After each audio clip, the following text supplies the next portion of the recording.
রাদিয়াল্লাহু তাআলা আনহু ডাইকা বলেন, ওগো রাসূল, ও রাসূলুল্লাহ সাল্লাল্লাহু আলাইহি সাল্লাম,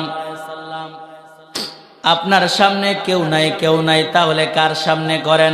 আমার আল্লাহ রাসূল জবাব দিলেন, একমাত্র আল্লাহর সামনে আমার মাথাটা লুটাইছি। এ আলী,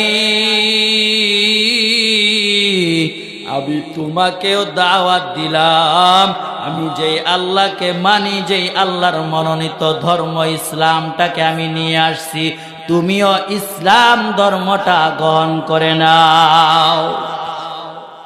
আলী বলেন, ঠিক আছে, আমি আমার বাবার সাথে পরামর্শ করব। বাবা হলেন আবু তালেব। আমি বাবার সাথে পরামর্শ করব, এই কথা বলে চলে গেলেন। হযরতে আলী রাদিয়াল্লাহু তাআলা সন্ধ্যায়